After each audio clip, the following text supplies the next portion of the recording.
I guess. Hey! Start snapping, crack it, leak on the jack like, let's make it happen. Oh, it's me. Nothing can stop me. I'm all the way up. All the way up. I'm all the way up. It's me! I'm all the way up. Nothing can stop me. I'm all the way up. See, the whole thing about like nothing can stop me. You know what can stop me? A food coma can stop me. A food coma almost derailed this entire day. I made the mistake of eating at Denny's. Denny's? I know, we should be boycotting Denny's. Yeah, I was going to say, you know, we should really be boycotting Denny's. For anybody who's over 30 years old, there's been a boycott for like the last 30 years. But damn it, the food was so good. And only, what, $1? It took you had like 10 pieces of pancakes for $1.50? Okay, it was like $20 for two, and it was like amazing. You could see my eyes look so glazed over right now. I swear it's Denny's. It's nothing else. Speaking of eyes glazed over, this is Justin Cherot with it. Oh, hold on. We haven't done the, I haven't hit this yet. Let me hit this. Hit it. And welcome to the 4th Tea Asylum podcast. I'm Justin Cherot. We're going bi-weekly! And I got Killa Keem to my left. You're right, my left. No, wait. No, it's your left. Just move on. The screen's left. Just move on. And speaking of eyes glazed over, as we were talking about Denny's, I have special guest! A special guest on the line. What's your G name? Fury! G Fury, yeah. We'll go with G Fury. Say what's up, G Fury. Yo, it's your boy, the G Dot Fury. It's not G Fury, it's your boy G Dot Fury. I'm here in the building. I'm here. I'm excited. You never get the government, but hey, I'm excited here to be here. I just want to sit there and show some love to you guys, man. I'm thank you for having me. Absolutely. Yeah, absolutely. man, we're pleased to be honored by your presence. We have a true. Just remember the dot. Just remember the dot. We can't forget G. Fury. I mean, honestly, I might just call you Dot from now on. I was gonna go with the just Fury or maybe G, but honestly, I like Dot. I don't know if you could just call him Dot. D. Dot might have a problem with that. Nah, but you just go. I don't even know if any of my audience knows who D. Dot is. Probably not. But I mean, yeah, it was G Dot, or they call me G Fury, dog, or it's G for short. I thought he was gonna go into it. Yeah. I thought he was gonna go into it there. You know, we have a lot to talk about today. Just wanted to shout it out. I was at Appleton High School's 15-year reunion. God, 15 years just seems so long. Wow, 15 My God, I mean, and I have to say, everybody at the reunion looked like they aged really well. Everybody's doing great, looks like. And by that you mean they probably just haven't aged that much since the 10-year reunion? Where we didn't have a 10-year reunion. We didn't even have a 10-year reunion, so it was just like seeing everybody again for the first time. But it was awesome. It was awesome, reminiscing with everybody. I was talking to one dude, shout out to, I don't even know if he's watching, Greg Inocencio. We were talking about our freshman year at College Park, which was 14 years ago. That was a national title year. If in case anybody forgot about that, how could you forget about that? That was a great time in our lives. It didn't happen to me personally, but I know people that got shot with pellet guns that night. I saw that. Yeah. I saw it get shot when people get shot with pellet guns, and I do know for a fact also that right before I went out to riot, my parents called me. My dad said, "For real? Keem." Oh no, that's serious. This is a true story. Wow. My dad called me, and they said they were on the phone. They were like, "Keem, if I see you on TV, out there yelling, screaming for all those crazy people," he might have said white people, but all those crazy people. Wow. Then I'm gonna come down and snatch you up, and you're gonna come home. And so then I went down and yelled and screamed for all the crazy people.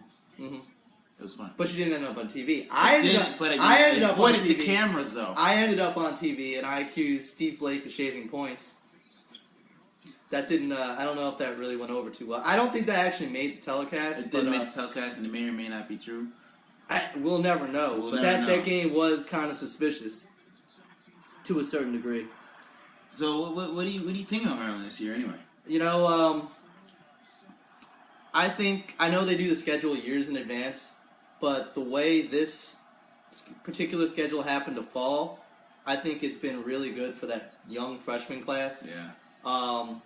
Because they've Shout out to Hooter. Herder. HUE. White So guy, I like to- Maryland. That's the real Red Rocket right there. The real Red Rocket. Yeah. Scalabrini Light.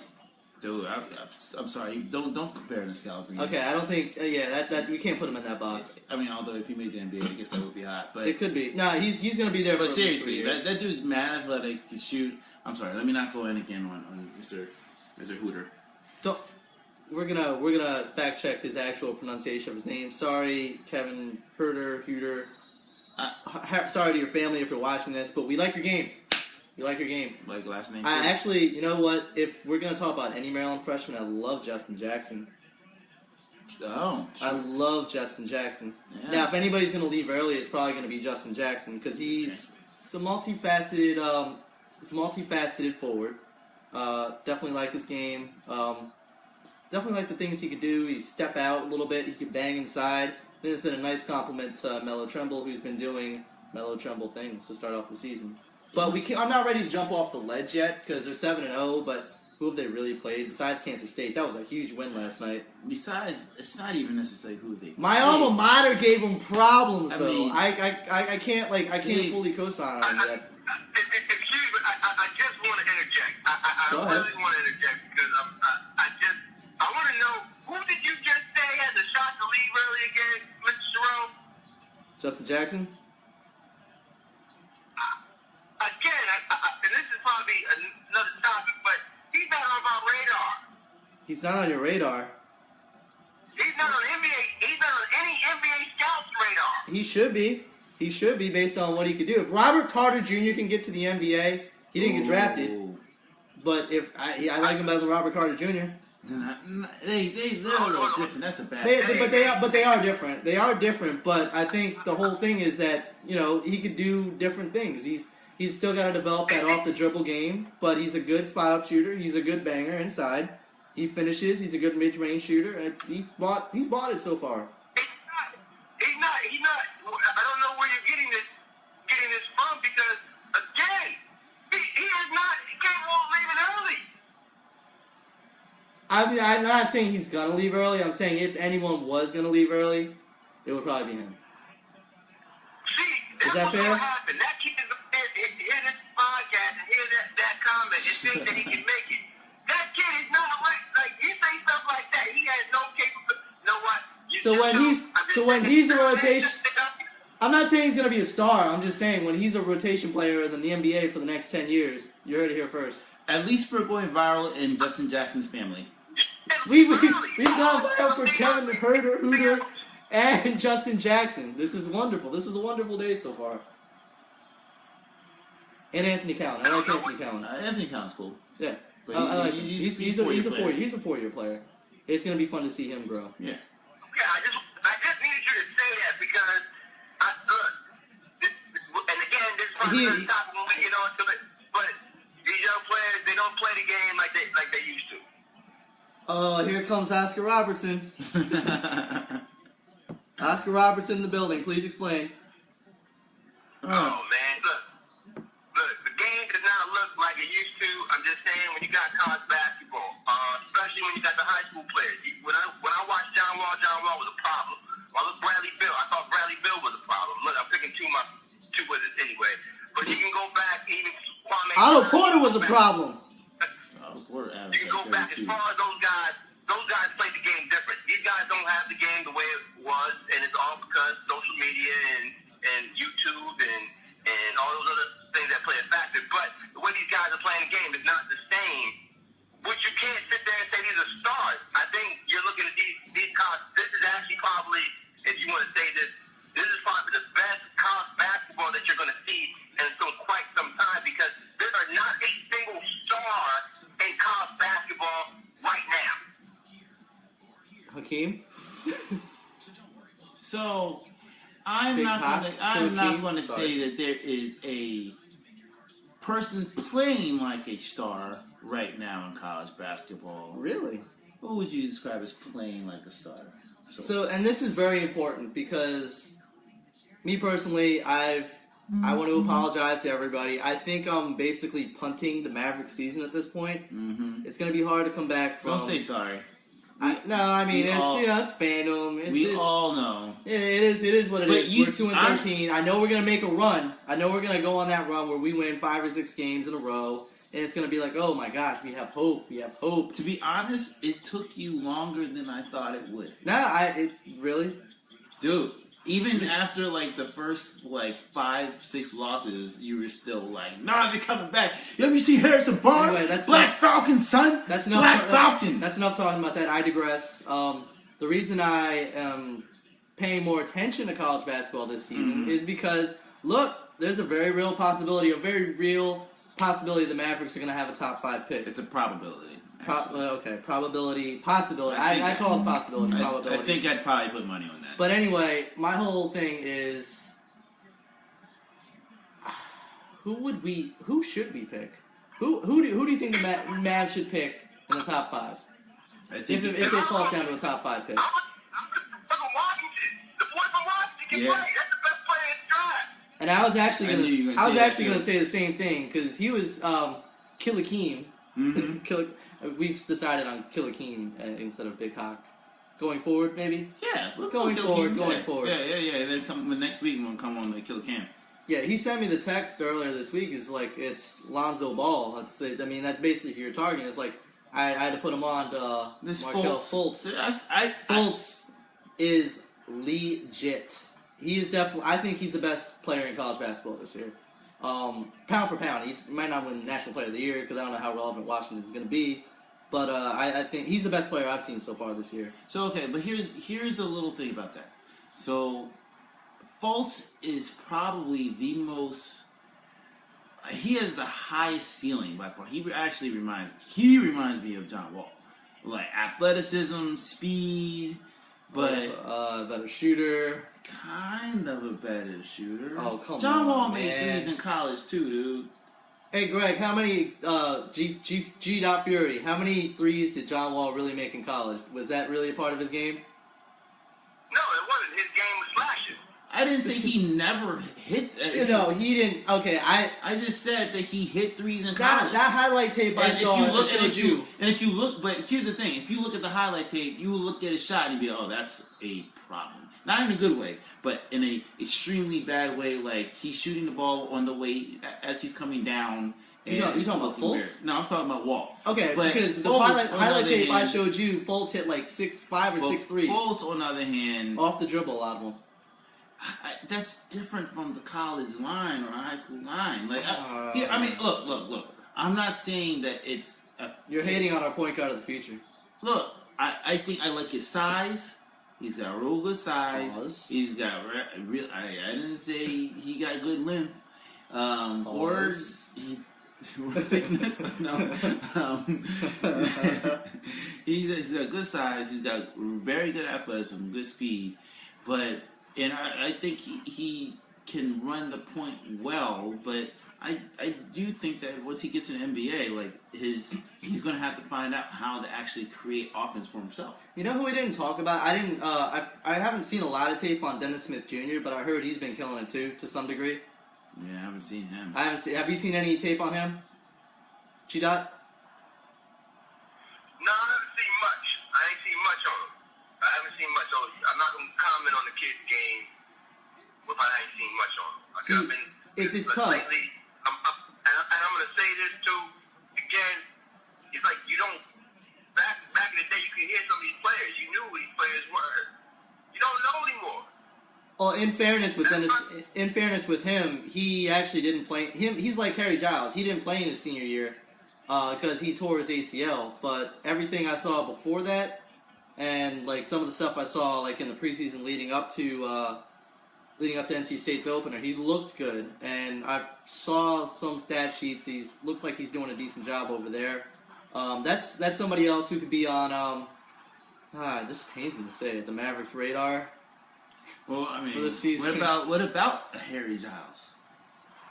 I mean, he was projected number 1, and then he still hasn't come back from that. You know who his comparison is? Surgery. His comparison is Chris Webber. Fury. Yeah. Chris Webber. He ain't C4. Who is this again? Say the boy's name again. Harry Giles. Giles? Yeah, that's Harry a Giles. dude from Duke. Look, I'm gonna take a look at him. I might as well just say Slava Medvedenko. He's C4. C4 was a special player, man. That's what they're saying that Harry Giles is. Hey, did you guys know that I don't even know if anybody's really watching this, but I have a cousin on Duke. Currently. Delaurier. Delaurier. He doesn't really play. I don't think he really plays that much, but he was a 4-star recruit. Gotta throw that out there for the family. But oh yeah, we didn't even talk about Lonzo Ball. What do you think about Lonzo Ball? Either one of you. You know, honestly, Ball. I mean, I like his game personally. I like the fact that he's athletic. He really, really, really sees the floor. I have a little thing for passers, for really good passers. He actually reminds me of like a more athletic Jason Kidd, with a more developed shot. It looks weird, but it goes in. Hey, you play with somebody that kind of like that. I do. And the thing is that Ball, the way Ball plays, he's very unselfish. He knows how to lead a team. He's kind of got like he has an advanced understanding of how to run a team and how to make passes and get people in position to score. And I don't think that. I think he's also another guy who might struggle a little bit offensively when he gets into the league. But if I was the Mavs, and I'm looking for somebody who's going to come in and throw. If they went Ball before they went bust with David, the Mavs would be stupid. Well, it's. You may like Ball, but he's boring. He's a point guard in the era of John Wall, Kyrie Irving, Steph Curry, Damian Lillard. Like, you're in that era, and Kemba Walker, he's going to get eaten alive. His game has nothing. He's a typical California player, nonchalant, game, go with the flow, athleticism, very limited, lives and dies by the people around him. He's going to be good based on the players surrounding him. Me, honestly, I don't think he would be out. If I was a Mavs, I would have drafted him. Greg, I don't think that's. I mean, that's kind of based off of what you like in a point guard. Because for real, honestly, I would not put John Wall in that same sort of category as the Kyries, as a Damian Lillard. Oh, here we go. At the end of the day, The game is played now. but the game does not. But the game can be played in multiple ways. Coming off the bench. The game can be played in multiple ways. The fact is, there are still point guards, such as Chris Paul, such as your aforementioned John Wall, who do set the offense, who do get people in position to score, and do set other people up to win, even when he doesn't. And I like the fact that Ball, who's basically famous in California. Like the whole family, they got three dudes. His brother. His brother's pretty good too. Yeah, like when UCLA went overseas, he was a freaking superstar. So my point is that for him, he's going to be able to come in and be able to take a backseat until he develops to become a better offensive player. But you're going to have like Fultz, he's going to come in, think he's going to be nice, and the fact is that he doesn't yet have an advanced enough offensive game to affect an NBA team on a high level. Just like for instance, example, he reminds me of Emmanuel Mudiay. Who? Fultz? Yes. Okay. I disagree. Look at Mudiay's high school tapes. Look at Mudiay's high school tapes. He's fast. He's athletic. He's big. He was good. He just didn't have an offensive game yet. There's a difference between being an offensive player in college versus in the Are NBA. you watching this Ravens I'm game? What is going on? He's ready to clock out. We forget that the NBA game is a one-on-one game still. Even the team effort is a one-on-one game. If you don't have a one-on-one game, you can't play in the league. So you don't think Lonzo Ball has a good enough one-on-one game to be a good pro? I like No, he does not. superstar pro. Superstar pro. He's too unselfish to be selfish. He even have Rondo's a selfish ball player. And don't think, and you're like, well, look at how many assists Rondo had. No. I agree. Oh no, I agree with you. I do not think that Rondo is one of the turkeys of the league right now. He's a turkey. Thanksgiving. Yeah, he's a How many turkey. flags did they throw on that play? Giving y'all the assist. I'm saying the way he plays. The way he gets Rondo his assists. Yeah, I agree. Yeah. He scores. He like when he scored when he had 10 assists or 15 assists, that's him like having 30 points. But he'll have like not zero. So that would be like that's him. That's how he scores. He takes more off the table than he puts on it. I had the Rondo experience in Dallas. Yeah, I fully understand what you're talking about. I completely agree. But I mean, there are other guys out there who do put something else on the table. I mean, Ricky Rubio is a good example, except he really never developed the offensive game. But he's not really selfish about his assists. I mean, you gotta look at it like with Rubio. He can't shoot, but he does a lot. He does almost everything else well. He's a really good defender. But the fact that he can't shoot is a major. And he doesn't really create for himself. Yeah. He doesn't really break people down off the dribble. So those two things really hurt him. Which is why he's probably better off coming off the bench. But I still think Lonzo Ball is more offensively gifted than Rubio. That jump shot is there. I mean, it's just his jumper's a little. The jumper looks weird, but it goes in. I have to see more of him to really. I actually get the feeling like his dad did him. You know, you hear the stories that his dad like had him shooting like 30-footers or something like that. He's got the other kid doing the same thing. Mm-hmm. He kind of shoots like me. He shoots like from his chest from 35. I feel like down. his dad did him a disservice by doing that. Yeah, like. I mean, yeah, so he can make some shots, but mm-hmm. maybe he started this revolutionary thing that we don't know about. Maybe, but probably not. But I'm like, I you know what? I'd be excited if the Mavs got Fultz, if the Mavs got Smith Jr., if the Mavs got Ball. I feel like I walk away from that draft with any one of those three picks, mm-hmm. I'd be happy. Which reminds me, so they got this. We know that at some point, or at least I think at some point, DeMarcus Cousins is going somewhere, right? Somewhere. So, I read this. Shout out to SmokingCuban.com. I don't know how reputable this site is, but this article actually released on, it was about a week ago. I know the Kings GM came out and said, no, we're looking. So this is not a Woj bomb? We're not looking. No Woj bomb? No, but the trade makes sense. Listen. Okay. But I know the Kings GM came out and said that we're not looking to actively trade DeMarcus Cousins. I'd be happy with any of those three picks I just mentioned. But check this out. Cousins and Caspi. Mm-hmm. Omri Caspi, the Israeli guy that's on the Kings. Good shooter. Really good shooter. But Cousins and Caspi for Justin Anderson, Dwight Powell, that 2017 pick, mm-hmm. and or Wesley Matthews, Andrew Bogut. And why would the Kings make this trade? They would make the trade because they're getting that 2017 pick, and they don't have a dynamic point guard. And dynamic point guards are hard to find. Am I right? And if you're gonna get that pick, you also get a good young player in Justin Anderson. You just get a whole bunch of crap, dude. No, you don't. Oh, Justin Anderson's crap now. I love Justin Anderson. I like Justin Anderson, but he's not. Justin Anderson's a solid 3-and-D player in this league. He's not DeMarcus Cousins. I'm not saying you're going to get. You're not going to get a dollar for a dollar. You're never going to get a dollar for a dollar. That's like 10 cents on the dollar. That's not 10 cents on the dollar. But that 2017 pick is. That's a nice high pick, but that's a wonderful. That could end up being the number 1 pick. But it's definitely a top 5 pick.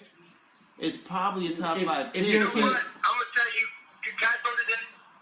Making a player at this draft is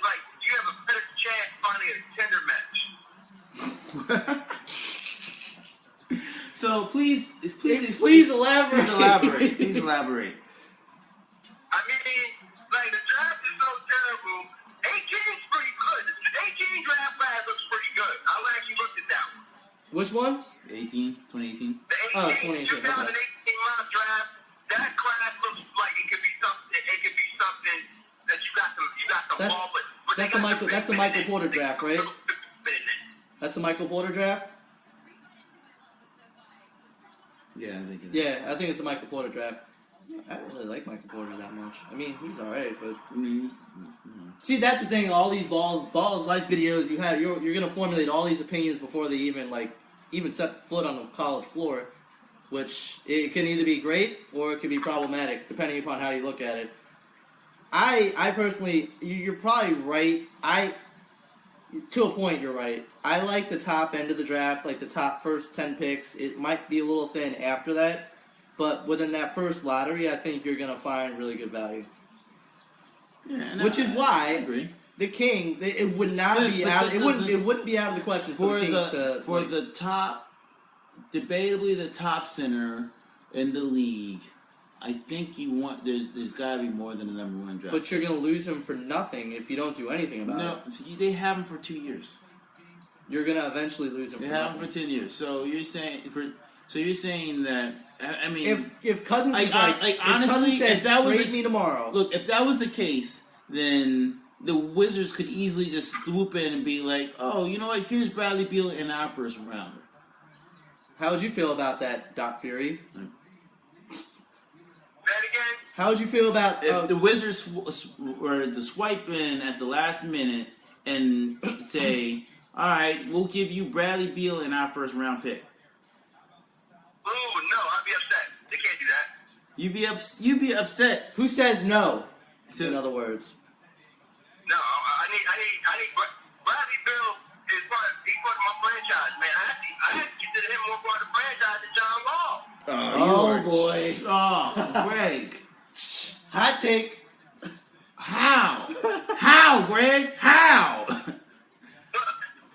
like John Wall is my favorite player, but I can tell you Bradley Bill can score. He You need can, someone who but score. You need somebody to score. John, I think John can't score. But Bradley He's Beal averaging can 20 a score. game, isn't he? he's having 23 and a half. He's averaging 23 and a half points a game and he can't score? Say what? John Wall's averaging 23 and a half points a game and he can't score? I'm not saying John Wall is not like the same scorer as Bradley Bill.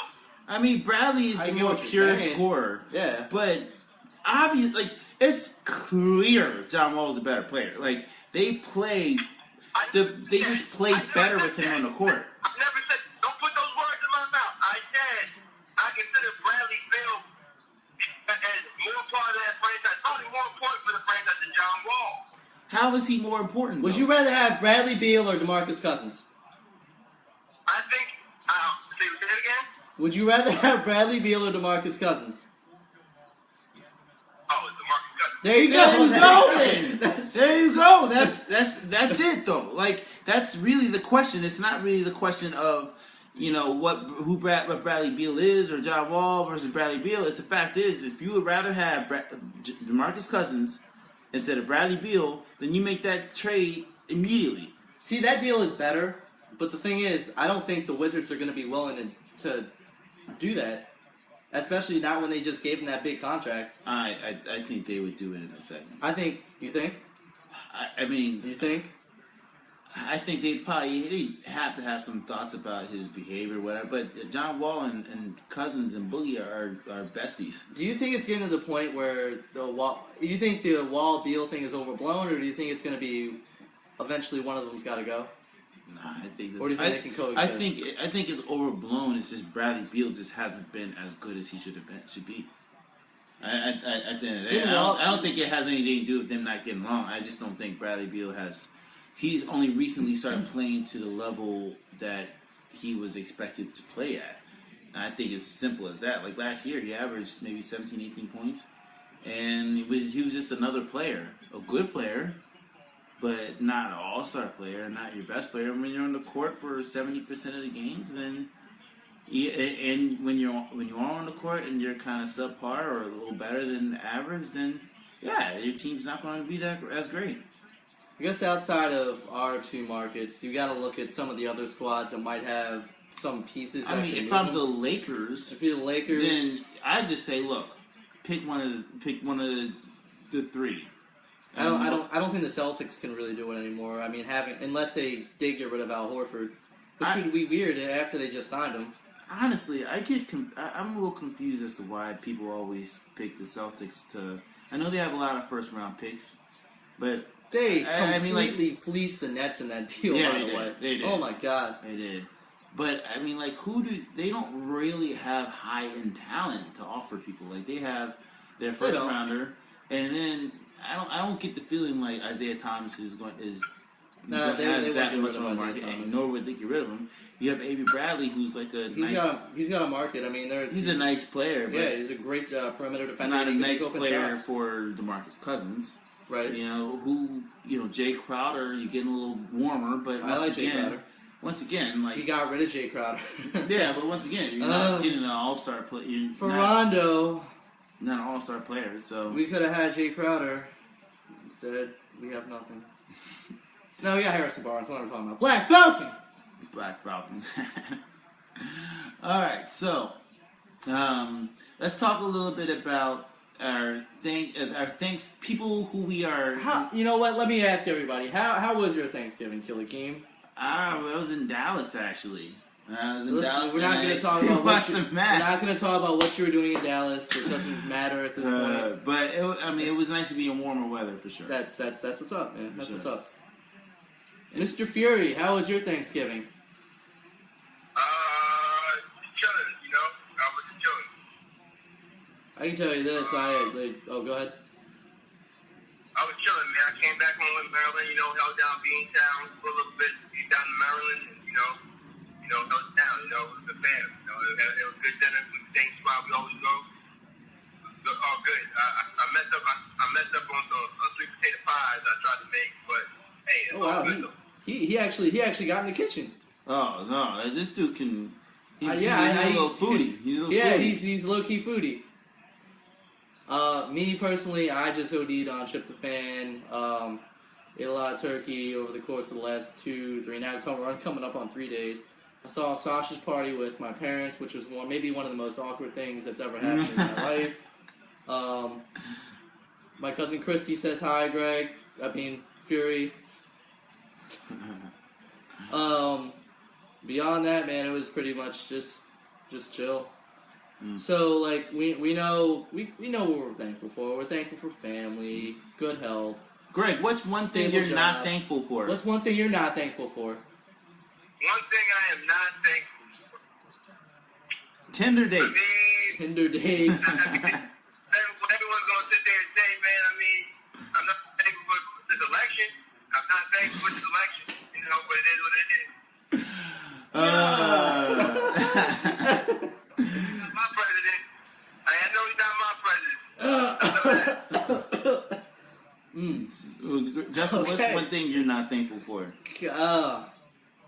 Man, I almost got to plead the fifth after that one. One thing I'm not thankful for, this stupid start.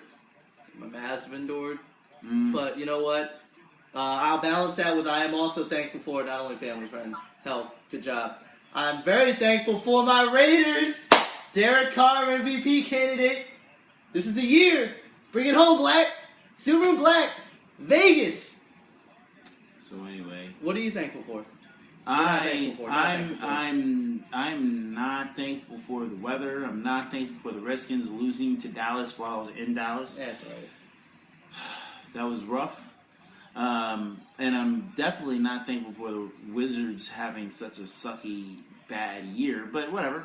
So anyway, let's cancel the rest of this podcast because the Raiders are about to be on. So let's just go through. So what are some players who their teams are really not thankful for having them? They're looking at them like they're just some big turkeys, some jive turkeys. Some jive turkeys.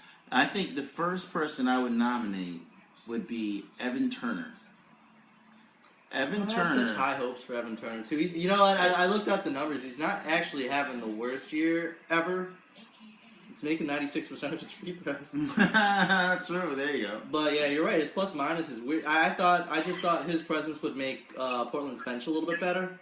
And you know what? It's not the end of the world. They're 9-9. I think a lot of teams are kind of like underachieving a little bit at this point in the season. But I don't think it's too late to write Evan Turner off. But right now, it's not looking like the best trade ever. I mean, best signing ever. Yeah, I think his plus minus is like 370th out of 370. Yeah, another signing, the Al Jefferson signing, though. Yeah, the Al Jefferson signing, that's pretty bad, too. Indiana's having another disappointing year similar to Portland. Yeah, because Al Jefferson coming off the bench, they thought he was going to just eat opposing a second-string big man alive, and he come in and looks like he's just eating alive. He's just eating. Yeah, he's just eating. Chandler Parsons. So, okay, actually, he has an excuse. He's hurt. So, he's been hurt a little not bit. to have too big of a diversion, but I know you had to read the ESPN article on Mark Cuban and Chandler Parsons' bromance. You know what? I missed it. I didn't read it. Oh, man, I've been busy at work. So, okay, a quick synopsis. Basically, Chandler Parsons signs with the Dallas Mavericks. They sign him in the club.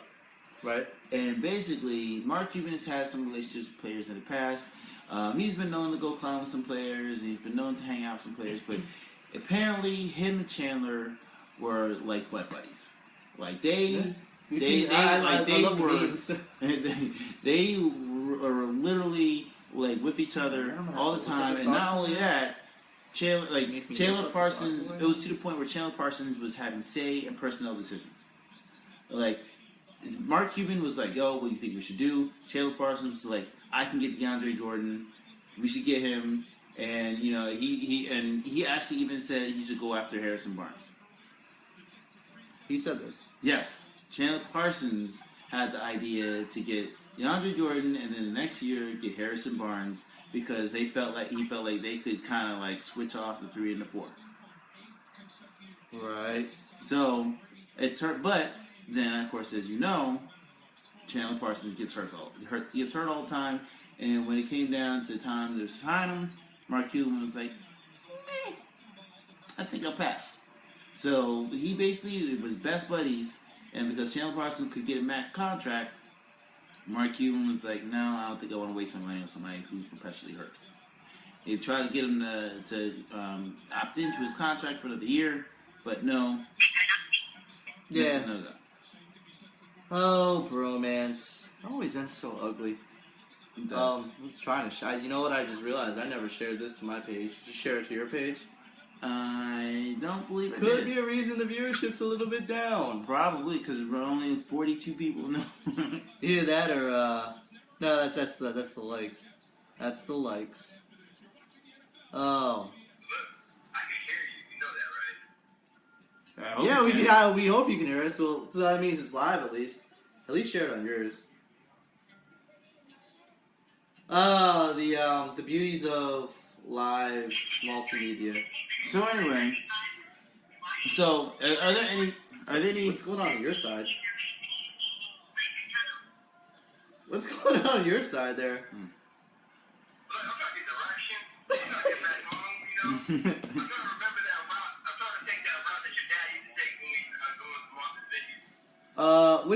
Which one? You didn't go through you're going through the city? Going around the city. Yeah, you're supposed to go around the city. I actually tried. Last time I went, I tried going through the city. I actually cut some time, but that was because I didn't. That was because I didn't run into traffic. Plus, you're coming home on a Sunday. So obviously he's traveling during this podcast, and we're glad that you've joined us. Hawk is still trying to navigate everything. So who else are we not really thankful for? And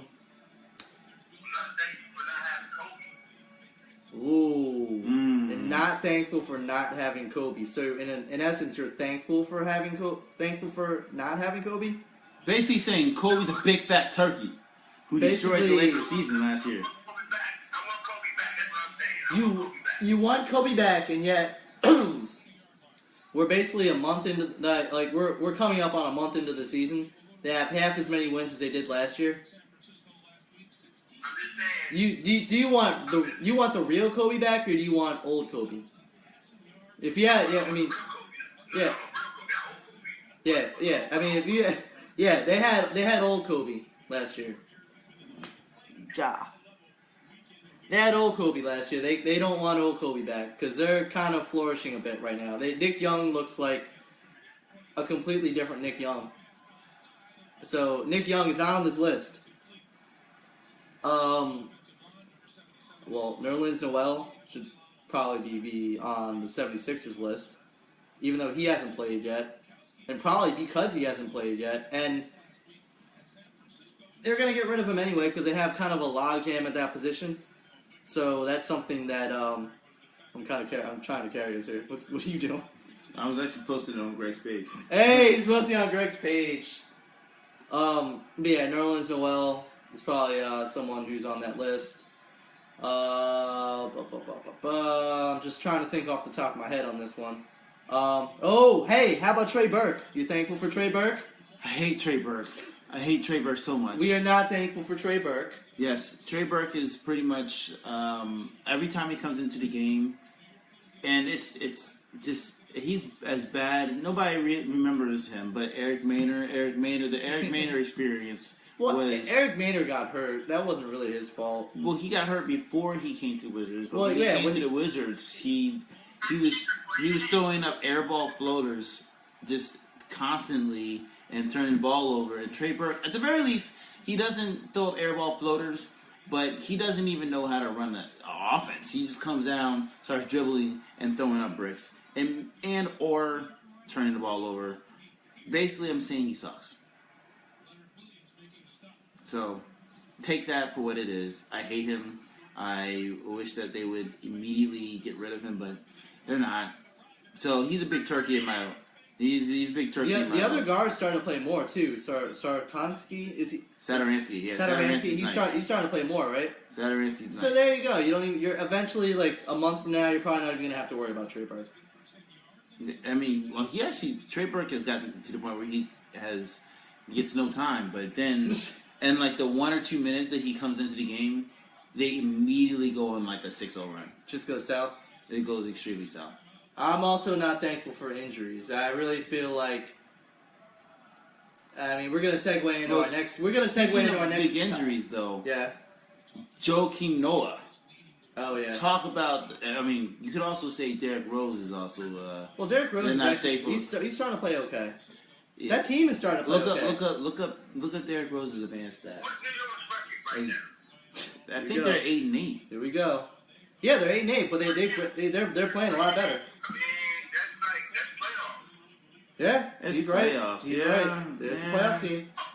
That's a playoff team. They're peaking. I mean, you're talking about playoffs. I hear you, but they're a playoff team. They're gonna be pretty much right where he said they were, being like 4 or 5 seed. Well, let's keep it funky. Because LeBron's in the league, and he ain't let nobody get through, you know? No, nobody else is. Oh, you put it right on top. Right on top of the recorder. Oh, it's okay. Yeah, you're right. I mean, is anybody really going to take the East from LeBron at this point? no, I mean, Is there anybody even close? I mean, the Raptors. I think No. Atlanta's been interesting. Atlanta could be interesting. But I mean, and that's just because they're strong where Cleveland is weaker, and that's at Dwight Howard could conceivably put in some work on the boards. The Celtics haven't really peaked yet. Yes. I think the Celtics, honestly, they're just like the New York or LA teams in that they just get overrated anytime they're half decent. I mean, I think that the Celtics are a good team, but they're not. They're like a 48-win team, maybe. Oh God, yep. And I predicted them to be in the Eastern Conference Finals, didn't I? I mean, that's fine, but that's just And because it's there's still no early. other. It's still early. I mean, that's just because there's no other second team that's clear cut. You know what I mean? Like, I just, if you look at right now, we're tiered at, there's Cleveland, Golden State, and I think you put the Clippers in there now. Oh yeah, definitely. You gotta definitely put San Antonio. You gotta put San Antonio in there. I don't know. I think San Antonio is probably like a half step below. I put San Antonio in that same tier. Especially after what they did to the Gold. I know that was like the first game of the season. It seems like years ago, considering that Golden State is like really flowing right now. But they did give it to Golden State on their opening night on their home court by 30. They did. Yeah, I mean that's not something you can just dismiss. First game of the season. I know it's the first game of the season, but I still think that. I mean, and look, they've won 10 straight on the road to start the season.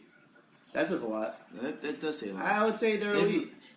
So here's the thing. So when I look at the Spurs, and I'm not and they rest guys habitually. So okay, I think that the Spurs, they execute so well that they're gonna beat any team that's below the elite. Right. But once you get to the elite level teams, they have clear flaws. Frankly, especially in their backcourt. They do. Clear flaws. Their defense, I think, is only ranked, about 11th, which is not bad, but, like, they don't have a super strong offense to go with it. But they know that they can just put Kawhi Leonard on and just completely take one person out of the game. But I guess that's my thing, like, but that's why I say, like, they are a great team, or let me rephrase that. They are a really good team, but I would not pick them in a series against Cleveland or Golden State. And I think that the Clippers look like they're playing on another level. Yeah. I don't think that the Spurs in a 7-game series keeps up with the Clippers. I think they win a couple games, but I think it'll be like a 16 series. I think that clearly the Clippers win in 6. So unless they choke. Yeah, and I think after which could it's happen. always which could happen. But after the Spurs, I mean, there's just a big muddy mess in the middle. Like, the West doesn't have any. I mean, is Memphis really the fourth seed? Yeah, Memphis right now is the you did Memphis 4th seed. It's still early. Utah is right there. Mm-hmm. No, I think Utah went on a little. Well, yeah, Utah went on a little bit of a dip. Portland is right there. Houston. Okay, so Houston is 9-6. Let's talk about this. Like all the MVP candidates right now in the NBA are playing for really middling teams. True. With the exception of LeBron, obviously. We talked about this earlier. Steph and Kevin Durant basically split the vote. Right. I guess you could throw Chris Paul in there.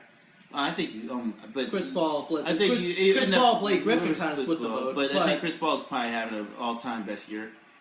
Statistically, he's really not. Yeah, but statistically he's not. But I mean, that goes to show you stats don't mean. Once again, that's where I say, the advanced stats, he's shooting threes even more efficiently, and not only more efficiently, but more. I don't know. It's something about when I watch Chris Paul play. It just whenever he does decide to shoot, he just doesn't seem to miss. I know that's erroneous, but whenever I watch him, all he gets is first down. Whenever I watch him, he just never misses. He never really shoots the ball out, but whenever I watch him, he never misses. But, all the other MVP candidates, James Harden, Anthony Davis, Russell Westbrook, they're all having ridiculously monster seasons, but are their teams going to be relevant enough in the end for that to really matter? Russell Westbrook is, I think he's 0.1 or 0.2 percentage points away from averaging a triple-double right now. Yeah. Which is disgusting. I don't know if he can keep that up for an entire year. I mean, I don't think he's going to be able to keep it up, but if anybody's going to try, it's going to be Russell Westbrook. Yeah, but what about James Harden? James Harden. 28-12. 28-12 and I think 7? 12-7? Is he still 28-12? Oh, he's still 28-12. Yeah, 28 and... Yeah, 28-12 and 8. Good Lord. 28-12 and 8. 28-12 and 8. Okay, that's awkward. So I don't know where James Harden's having 28-12 and 8, and then Justin started playing some country music. And we lost all of our viewers in the process. It's a country music. But yeah, 28-12 and 8 is ridiculous. I mean, so we've got 2 players really flirting with triple doubles. And then Anthony Davis, oh God, music. What music is going to come on now? He's having 31 and 11 and 3 blocks a game. At least that's more appropriate music. All these hiccups, I love it. Well, you know, we're only pretending to be professionals. Yeah, all these hiccups. Oh man, but yeah, he's putting up ridiculous numbers too. But and the Pelicans have been playing better lately. Since Drew Holiday came back, they've been on a little bit of a run. They actually look like an NBA team. Well, the fact is, I mean, I think they won what, 4 straights, maybe. Yeah, it gives me hope that so they immediately kind of jump back in to the playoff picture just by winning a few straight. Yup, they're gonna be right there. I think they're gonna be right there in that discussion. So, but what about for let's say Jimmy Butler though? Jimmy Butler's been, I think, and the Bulls have been pretty good. Careful about what you click on. Yeah, so Jimmy Butler is at 26 points a game. I think it's like 26, 6, and 6 or something like that. Yeah, I think that's about right. Oh boy. And he's at 26. Nice. Mellow? That's actually one of my favorite commercials, by the way. Thank you for finding the volume button. Yeah, Jimmy Butler's average is 26, 4, and 6. 7. You can round it up. Yeah. You can round it up. 26, 4, With a and Bulls 7 team that's been way better than I thought they were going to be. They're 10 and 6. And you know what? They are they on pace to hit more threes than Steph Curry? I mean, I would think so. I would think so. Dwayne Wade's been hitting threes actually. So between Dwayne Wade and Butler, you could have maybe 3.5 a game. Yeah. I guess Steph is averaging about 4 games. So there you go. Yeah. There you go. That's it. I think that bet's done. Yeah, I think that bet's done. Greg, who's your MVP for the year? My MVP, I'm gonna go with my man Young Savage, man. My man Westbrook, man. I was gonna say Young Savage. I don't know who Young Savage is. It's not a bad name though. It's not a bad name. Westbrook plays best basketball right now, man. He tied LeBron for the most with 44 triple doubles, yo. He played less of a career than LeBron. Which is that's a pretty sick number. That is a pretty sick number. Good stat. You know, and to throw that his player efficiency is off the charts. I mean, it's better than Mike's. If you go look at the numbers. PR. Yeah. It's and it is early, and I mean I would have to imagine those numbers are going to trail off at some point. But he is making a real run. I don't think any player has been flirting with a triple double this late in the season in a long time. Yeah, but granted, it's still it is still a month in the season, but it's ridiculous. I want to tell you, Westbrook is playing 90s basketball. That's the kind of basketball he's playing right now.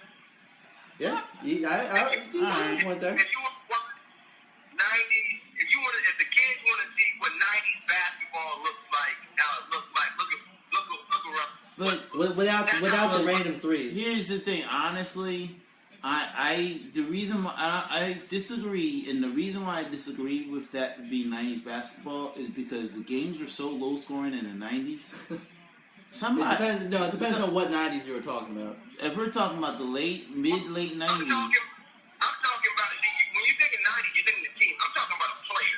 You're talking about a Dominique. You're talking about the Jordan. Okay. You're talking about the guys that just take over the game. You're talking about those guys who can't shoot. That's the point. Or be that productive. He is that guy. Somewhere Michael Jordan is doing the crying. Yeah, I'm just trying to win. No superhero team up. No being nice. Forget this.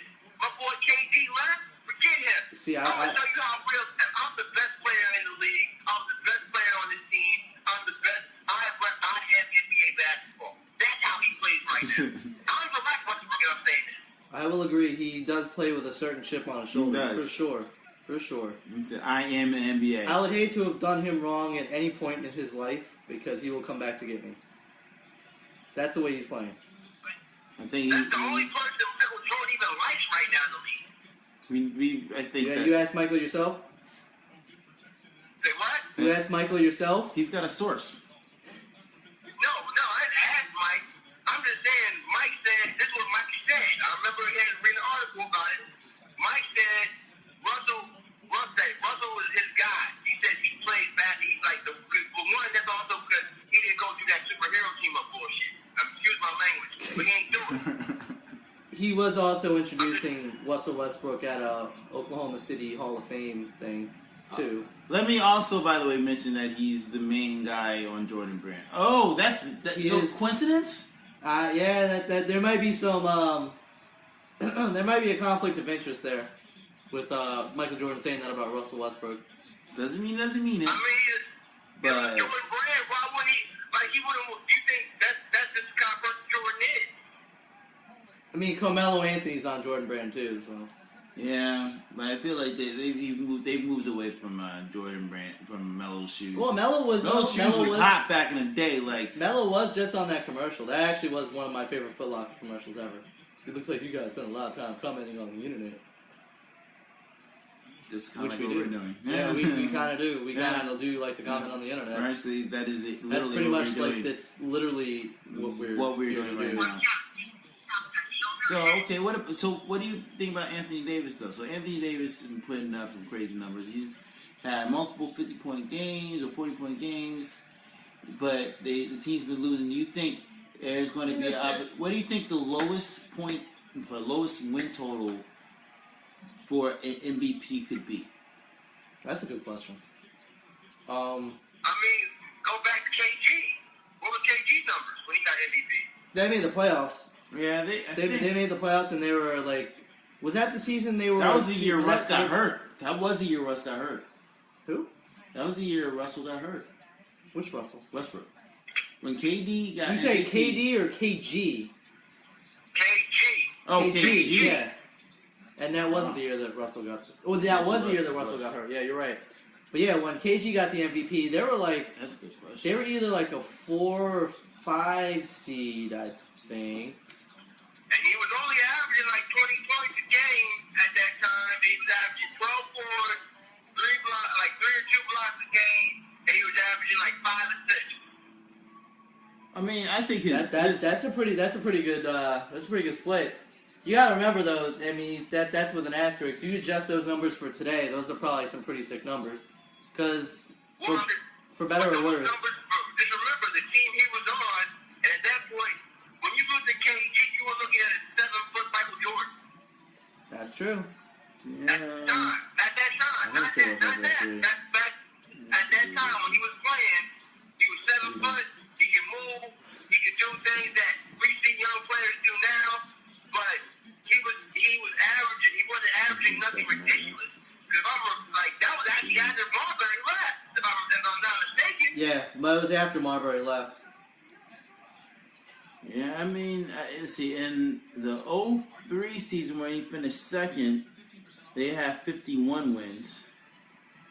I think we're just seeing a season where 3 players are putting up absolutely ridiculous numbers. Like, and then if they were independent of each other, they would be MVP seasons. So you probably say from a statistical. So you got it. So basically, you would say that KG season is probably the line of being able to make the playoff. Or not make the playoff, be an MVP. So when that he won 50. the MVP? So about that 51 wins. That actually sounds 51. about right. That's 51 wins. I mean, Kobe won the MVP. When Kobe won that MVP, wasn't that a 45-win team? Was it? When he was like he was like. But he didn't win it when he went nuts that year.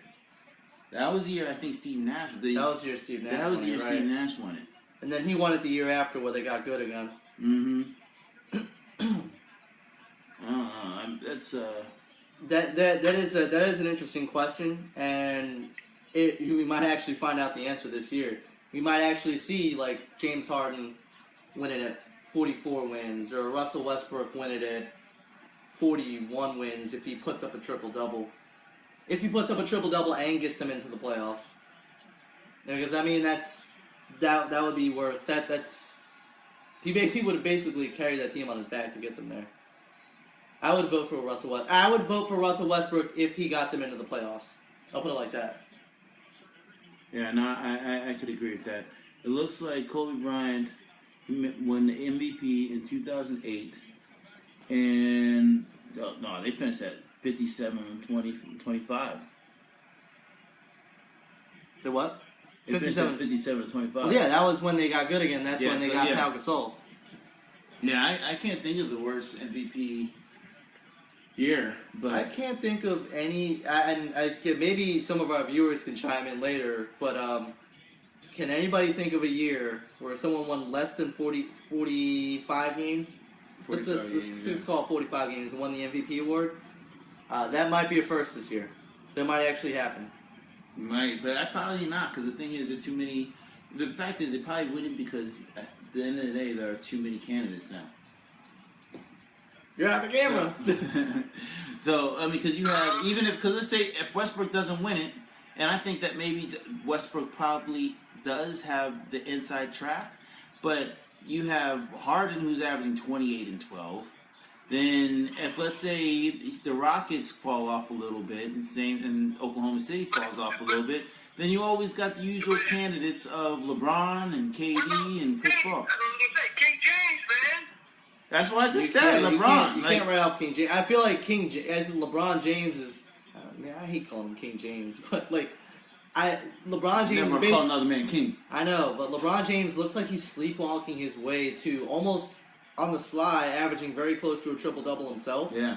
It's like 26, 7, and 8. Yeah, for like the best team in the league. So, I mean, by proxy, he pretty much has to be up there.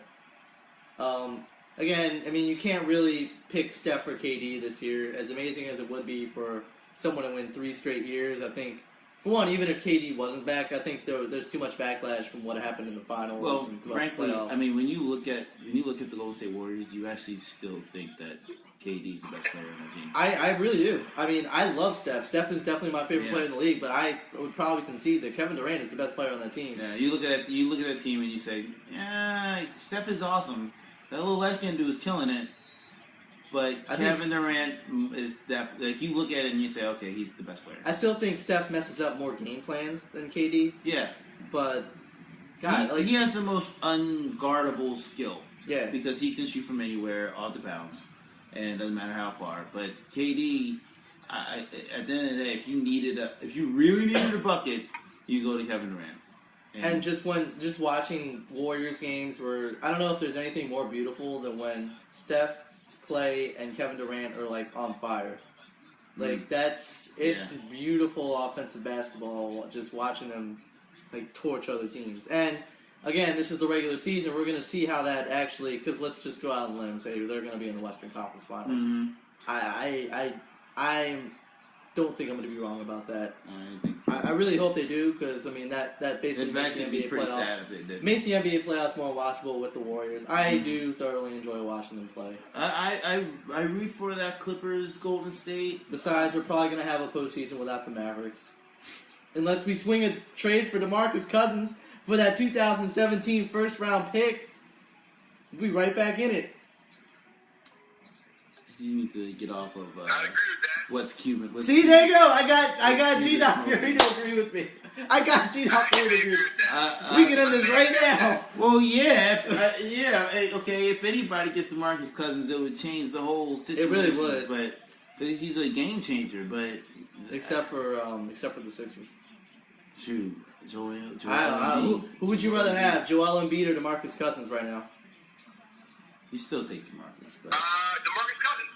You would still take DeMarcus Cousins right now, but 2 years from now, you still take DeMarcus Cousins? You still probably take DeMarcus Cousins. Oh man, it gets closer though. Joel Embiid, like just watching him play, it gets closer. Now, if you ask me 10 years from now, 10 years from now, I mean, DeMarcus Cousins is going to be shooting corner threes. That's pretty much all he's going to be doing. Yeah, pretty much. But like Joel Embiid, maybe even 5 years from now, it's a little different scenario, but. DeMarcus is a known quantity. Joel Embiid was abusing Marc Gasol like he'd been in the league for like 10 years. It was the craziest thing ever. He like faces up, hits a three, goes into the post, pump fake, dream shake, up and under. He's just giving him the business down low, and then because he's on the stupid minutes restriction, they don't even let him play in like the second overtime of a game. Did you know there's actually now a Twitter alert for Joel Embiid? There's a Twitter alert for Joel Embiid. Yeah. All right. Well, I'm gonna have to download that. Yeah. All right. On that note, I think we've hit about our time limit. That's not bad. We're getting better and better with this thing. I know. Please tell me this thing is still recording. It's only our 15 Still minutes. recording. We thank our special Hey, guest. I got an hour and two. Hey, thanks Nice. G Fury for G Fury! popping out during his long commute back. G Dot. Anything you want to plug, sir? Pardon, say that again? Anything you want to plug? Something I want to put out? What? I think he's... Is there any final words? Any final words? Any final words? Anything you want to plug? Anything particular? I'm gonna point out that that basketball's changed. So we gotta look at it a lot differently.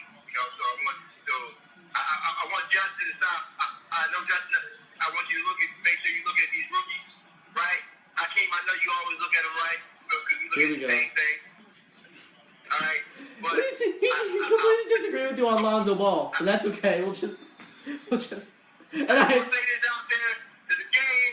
I'm just saying the game. I just say the game is that I'm watching has changed, and I want you to know that it's changed, Justin. That it is better. I want everyone to know that it is the best basketball we've ever watched. I agree. agree. Watch, because I've seen it. Okay. I just want to get this one thing that you guys didn't bring up. Y'all need to talk about Zach LaVine's dunks. Oh! We have a little bit of time. We do have a little bit of time. We have a little bit of time. We have a little bit of time. That. Two dunks, the 360 from the foul line and the dunking dunk on that home court. I'm just telling you, Zach LaVine's the best dunker in the NBA of all time I've ever seen. I can't even argue. It's very hard to disagree. There's a meme going around like that look you have when your NBA career just got ended, and Alex Len's just smiling as he's getting dunked on. It's the weirdest thing ever. I like that Alex Len immediately threw the ball back in. He ran the ball out of the basket. That's Turk. He's a Turk. Turks. That's pride. We don't just sit back and get dunked on. We can move on to the next play. Yeah, we move on to the next play. Yeah. Props to him. Yeah. Shout out to Alex Len. No, Zach LaVine, I mean, is he... And the snap, that was crazy. Don't forget about that Snapchat. Which one? 360 dunk. Oh, the 360 dunk. Yeah, the 360 dunk was... is there any point of him... Well, no, there is a point of him entering the dunk contest this year, because he really shouldn't have won last year. Yeah. I mean, that's debatable. That's debatable for years. No, here's the thing. The way that was set up, he still had a couple more dunks in the pocket, whereas what was the dude on Aaron Gordon didn't have any dunks left, so all he did was just basically a retread of one of his old dunks, and versus Zach LaVine still had a little something in it. That because it was a dunk off. That was what happened. I kind of thought it was the other way around a little bit, because didn't Zach LaVine do that free throw line dunk again? He did like a two-handed free throw line dunk versus Aaron Gordon. Are you talking about he did like an up and under joint. That's it. I'd have to get. He did the East Bay from the foul line. Yeah. Yeah. Uh-huh. All right. Yeah. That's what it was. He did the East Bay from the foul line versus Aaron Gordon just kind of. Just for the record, so those kids know out there they hit it. An East Bay is when you take the ball through your leg and dunk it. It's called an East Bay bump. That's what that dunk is called. Chief Fury giving back to the children. Giving back to the children with that comment. I'm telling you. All right, PJR Ryder. I didn't know you had aged so fast, but you really are like my old grandfather who really be teaching all the kids about how all the NBA players used to be, and and being able to teach them a couple things about how we used to do it back in the day. He's been hanging out with Chris Hand. Hey man, I've been hanging out with Uncle Drew, man. Kyrie Irving? Yes. No, Uncle Drew. Okay. So anyway, thanks for bringing that up. That was good. We almost completely missed that. Thank you. Yeah. Actually, Andrew Wiggins threw down last night too, on JaVale McGee. Should Andrew Wiggins be in the dunk contest? Probably not. I mean, it would be interesting. It would add a level. I'm gonna say this: dunkers are no longer superstars. Dunkers are players, are role players, and bench players now. And the NBA. Dunkers Hey, Zach LaVine's not a bad. Like, Zach LaVine's a pretty good player now. He's part of that triplets in Minnesota. He's averaging almost 20 a game. He's a role player. He's not a superstar. He's a role player. He's a superstar because he can dunk. He's like a He's top. a role player. I guess he's a top end role player. I'll give you that. No, he's more than a role player. I think Technically he is a role player. He's a top end role player, but he's a role player. All right, fine. He's a top end role player, but I think saying he's a role player who can dunk is doing him a little disservice. Oh yeah, he's more dynamic than that. Yeah, He's definitely more dynamic than that. hey, he could be an all-star the next year or two. You never know. I would take him on my team if I was Mavericks. That's In a heartbeat. That is somebody. Please, let me get Zach LaVine's agent on the phone. If they traded for Zach LaVine, then you Justin Anderson straight up for Zach LaVine. Justin Anderson, Dwight Powell, Zach LaVine. So We give Minnesota a 4. You're obviously never going to be a GM. We give Minnesota a 4, a good 4. We actually just got paid. That money works, I think. It doesn't make any sense. Why? They need a 4. Anyway, this is these hypotheticals. What 4 do you have? I don't have time to explain this to The you. Mavs don't even have anybody. What are Okay. you talking about? Dwight Powell's nobody. Dwight Powell's a great interior defender, and he can stretch the floor a little bit. I love Dwight Powell. I can't wait for that. I can't wait for that. There's top a 10. reason why Dallas is at 2-8. I can't wait for that top. And 2 it's and 13. because 2 and 13. I'm sorry, Chiefs 2-13. Yeah, we're pretty bad. I'm Wow. punting the season. What's going on here? All right. Well, anyway. Yeah, Gee. we gotta go because we gotta watch the rest of this Oakland Carolina game. But yeah, it was good. It was Good catching up with you guys, Facebook community. My voice just cracked. Sorry, But, you yeah, just hit puberty. These things happen. Good catching up with everybody on the podcast. Hopefully you guys have had a good Thanksgiving. Hopefully you have a happy holidays. Although since we're bi-weekly, we should be back in another 2 weeks. Stay tuned. Keep watching NBA. Thanks for the likes. Thanks for and college basketball. Let me not discriminate. Yeah. Thanks for the likes. Thanks for the views. I promise we'll get some content up there at some point. But Hey, until then- make sure you check out the article on. yeah, and his bio too. Yeah. Oh, and Make my sure you check bio. out Killa Keem's bio. Yeah, and I wrote an article on Phil Jackson. And he wrote the article on Phil Jackson. King of Shade. King of Shade. Very good read. Mm. All right. Until next time, guys. Peace. Peace. Dipset. King from Connecticut. I can't turn it off. I can't turn it off. Turn it off.